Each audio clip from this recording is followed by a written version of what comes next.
Hola alumnos, ¿cómo están? Espero que todos estén muy bien. Hoy he decidido hacer este video para comentar algunos de los puntos más relevantes de la lectura que hicieron del barroco y después para guiarlos a lo largo del apunte que harán en sus cuadernos. Entonces vamos a empezar con la nota del editor de la revista, que de una manera muy resumida nos da algunos de los puntos más importantes. Entonces comienza hablando, nos comienza situando en este contexto histórico que abarca el barroco y entonces nos dice que comienza en el año 1600 y se extingue más o menos a mediados del siglo XVIII. El barroco, al ser un espíritu más que un estilo, no podemos decir que comienza en un momento exacto. Entonces esto es una aproximación, el año de 1600, y más bien podríamos hablar de también un prebarroco que comienza ya en el siglo XVI. Entonces la transición del Renacimiento al Barroco no se da de un día para otro, es un proceso que por supuesto viene acompañado de todos los sucesos históricos que marcaron este cambio de época tan importante, de los cuales nos empieza a hablar aquí el texto. Entonces habla de una profunda crisis económica y social que genera una depresión existencial y menciona este tema de la contrarreforma. Y esta idea de que se rompe con la idea de como el gran imperio español, ¿no? Dice, una situación histórica caracterizada por una profunda crisis económica y social en la que el fasto triunfalista de las monarquías absolutas y de la Iglesia de la Contrarreforma no logran ocultar las manifestaciones evidentes de la depresión existencial por la que pasaba el europeo de la época. Esto quiere decir que esta corte española que aparenta tanto esplendor, imagínense, pues se supone que España era muy rica, sobre todo después de haber descubierto y conquistado América, y además en esa época era un imperio, tenía varias conquistas, varios países, pero lo que nos está hablando es de cómo todo este esplendor no fue capaz de contrarrestar esta profunda crisis económica y social, y sobre todo una crisis del pensamiento, ¿no? Es una época de transición, los tiempos están cambiando y en esos tiempos de cambio surge crisis. Esta idea es muy importante, la idea de que crisis siempre significa un cambio. Ese es el significado originario del concepto de crisis.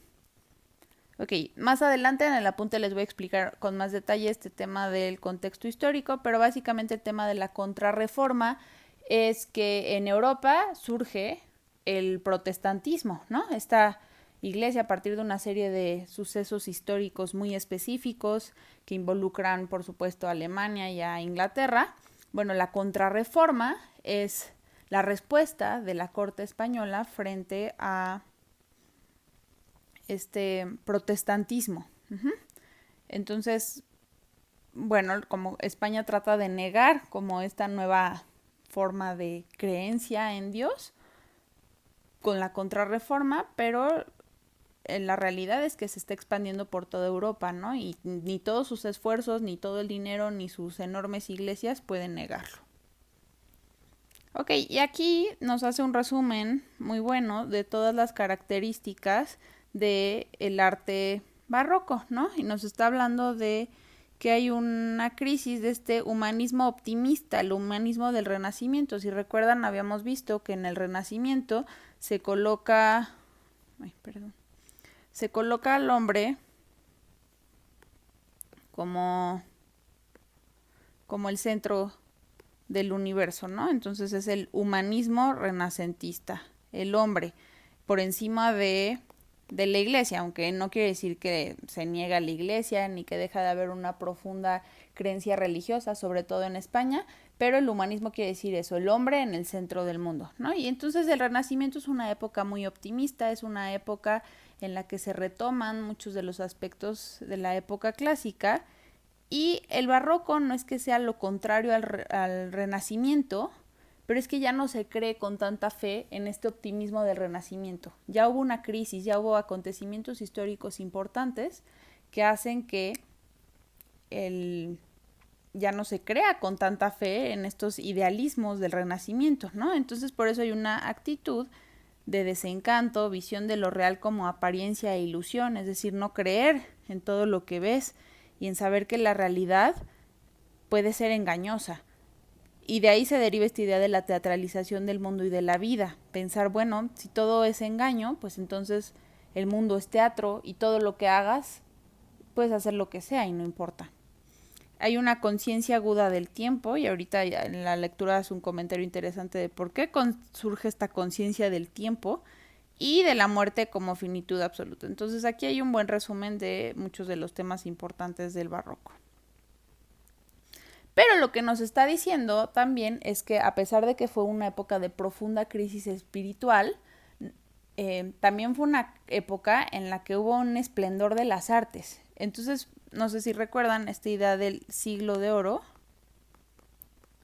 o más bien los siglos de oro en España.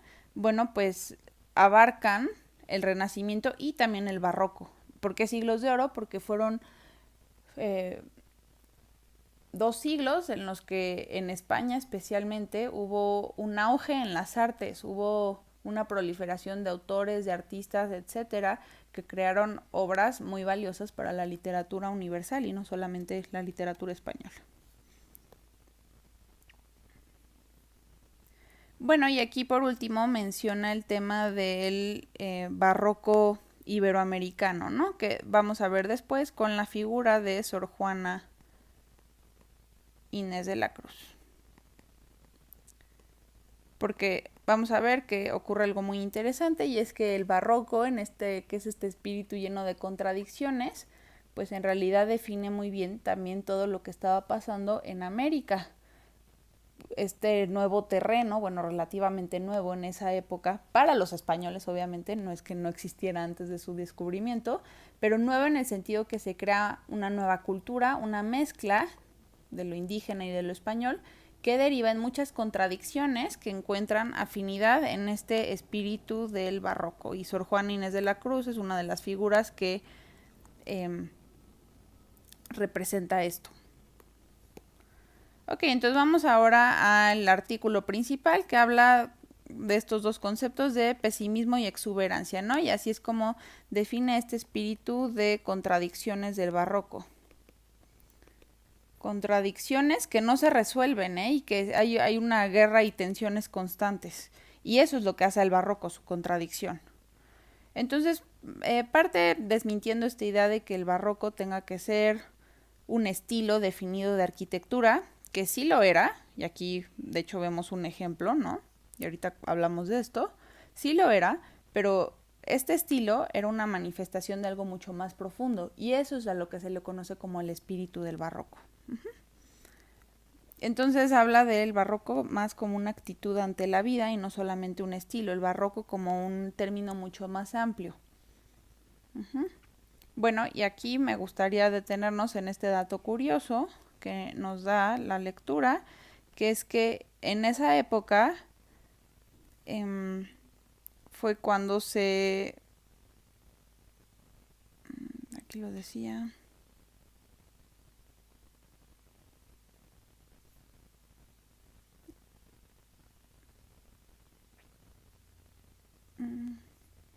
ya. El traje de relojera grabado Gebelberg, en el que se representa un reloj de péndulo, invención barroca, ¿sí?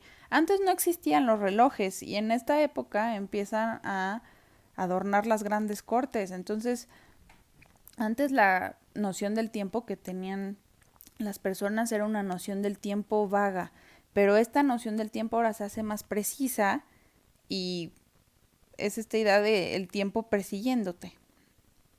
Entonces no es nada más, no surge de la nada, tiene que ver mucho con esta aparición del reloj como un aparato que pues posiblemente la gente del pueblo no conocía, pero en las cortes sí había estos grandes relojes que adornaban las cortes. Ok, y luego me interesa esta idea de la relación del teatro como teatro y barroco, que en el cuestionario pues varios anotaron la parte histórica, que es que sí, pues en el barroco hubo mucho teatro, ¿no?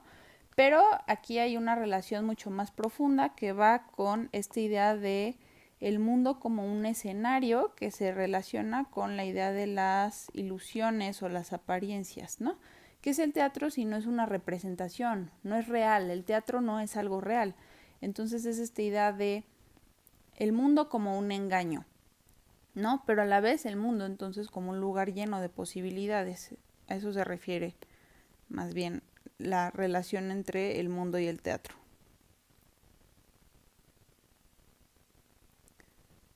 Aquí por eso dice, la elocuente imagen del mundo como escenario ilustra la concepción barroca de la condición humana y su afición por lo teatral, ¿no? Dice, todos somos actores. Y obviamente se relaciona mucho con esta idea de las apariencias que vemos en el texto que leyeron del retablo de las maravillas, o que van a leer. Ok, y en la parte de la arquitectura menciona cómo en las formas arquitectónicas, que quiero que vean aquí, se manifiesta este cambio del espíritu renacentista al espíritu del barroco. Entonces observen la forma de esta columna. Aquí hay espiral. Entonces, ¿se acuerdan que yo muchas veces les había hablado como de esta estética clásica, ¿no? De los griegos, que son estas líneas rectas, muy, muy sobrias, paralelas, ¿no?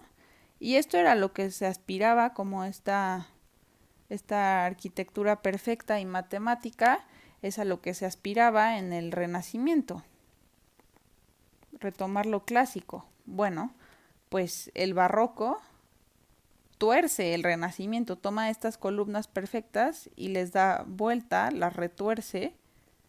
Y bueno, esta es una manera en la que podemos entender cómo el estilo barroco se relaciona con esta forma de pensar barroca. Y aquí vemos todos los adornos, ¿no? Entonces es torcer ese espíritu clásico, ese espíritu sencillo y mostrar que las cosas no son tan simples ni las líneas tan limpias.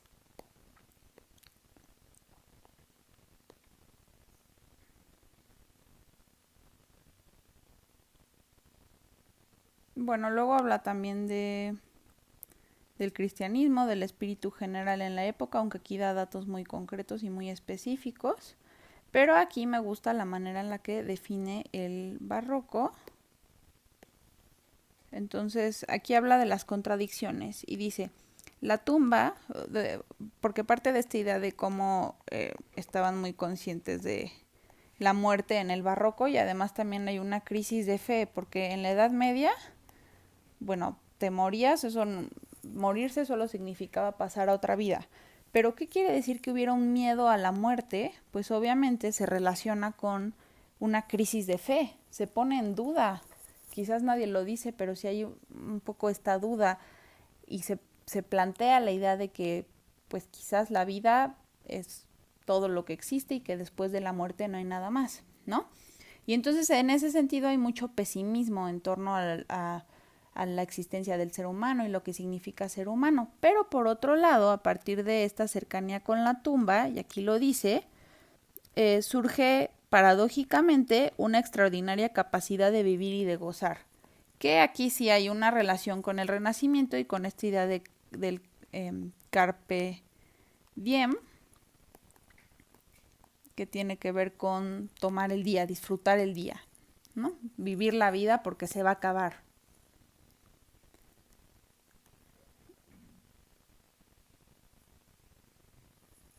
Ok, y por último, aquí este último párrafo me parece que resume muy bien porque es una época llena de contradicciones el barroco. Y dice, el lector y el espectador actuales pueden estimar que hay un exceso de artificio y experimentar cierta frialdad ante las rebuscadas metáforas y los pomposos sentimientos de los poetas amorosos de la edad barroca, o ante las afectadas posturas de las tallas policromadas. Tallas policromadas se refiere a las esculturas, ¿no? Entonces dice, para nosotros quizás es un poco difícil sentir afinidad, que nos gusten estas formas tan rebuscadas del barroco.